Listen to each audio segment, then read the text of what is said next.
అక్కడ కనిపిస్తుంది ఆమె పార్వతీదేవి. ఏదో ఆలోచిస్తుంది. ఏంటో చూద్దామా? అభ్యంగన స్నానం చేస్తున్నాను కదా, ద్వారం దగ్గర కావలిగా ఎవరుంటారు? ప్రముఖ గణాలందరూ మహాశివుడితో పాటు ముఖ్యమైన పని మీద వెళ్ళారు. ఇప్పుడు ఎలా?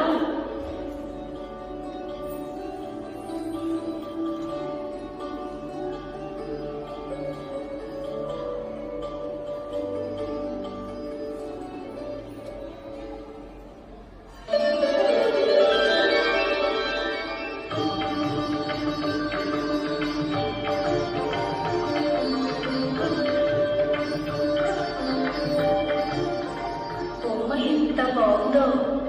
ఈ బొమ్మకి ప్రాణం పోసి నిలబెడితే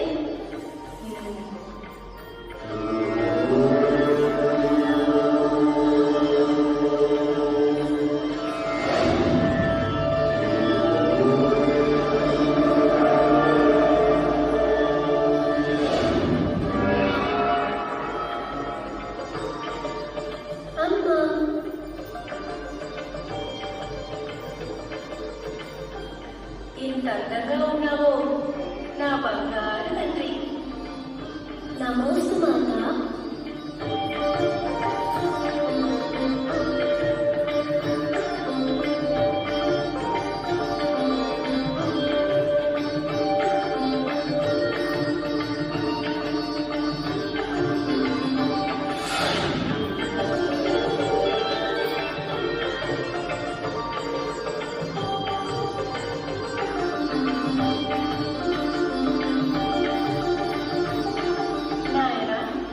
నేను అభ్యంగన స్నానం చేయాలి. ఎవరూ రాకుండా గుమ్మం దగ్గర కాపుగా ఉంటావా? సరే అమ్మా. నా అనుమతి లేనిది ఎవరినీ లోనికి రానివ్వద్దు, సరేనా?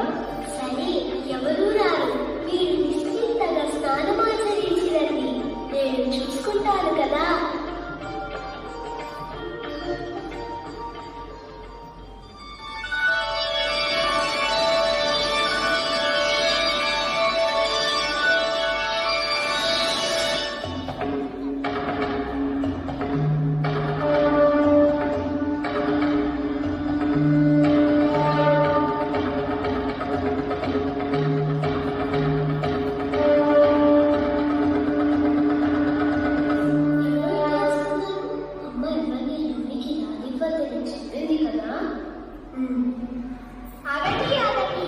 ఎక్కడికైనా వెళ్ళిపోతున్నారు.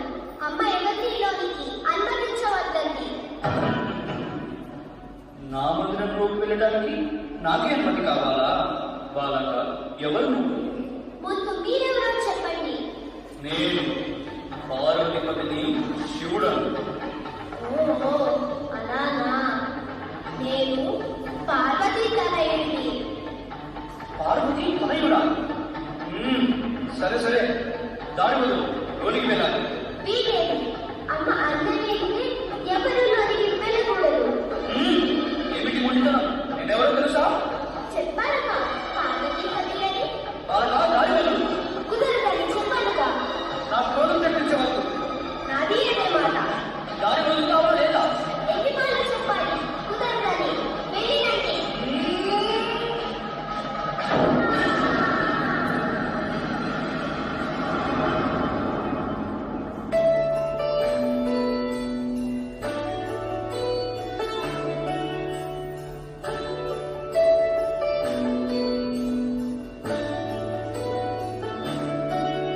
అదేమిటి స్వామి, లోనికి ఎలా వచ్చారు?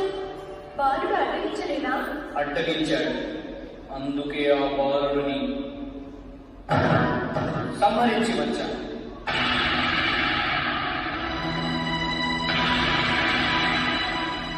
ఎవరు ఆ బాలుడు? నేను ప్రాణం పోసిన మన కుమారుడిని మీరు సంహరించారా?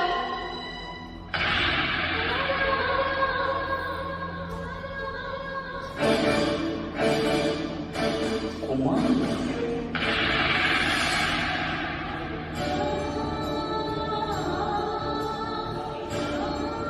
కుమారా,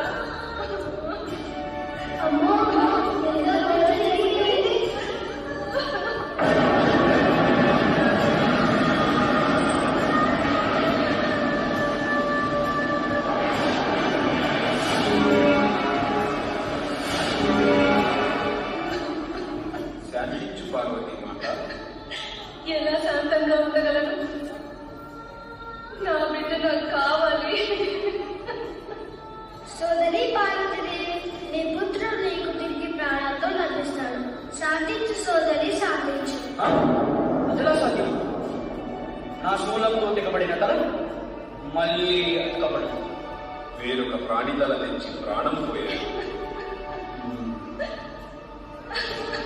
ప్రముదులారా, మీరు వెళ్ళి ఉత్తర దిక్కుకు తల పెట్టి పడుతున్న ప్రాణులను తీసుకురండి. అలాగే స్వామి.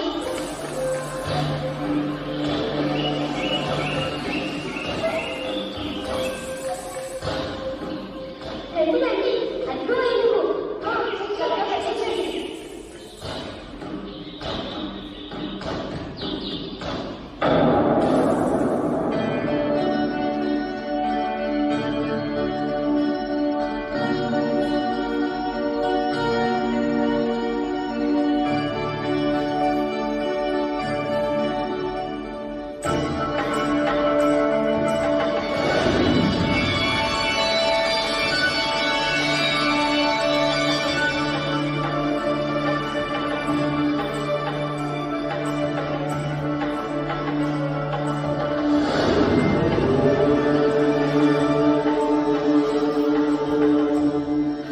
అందమైన నా బాలుడికి ఏనుగు ముఖమా?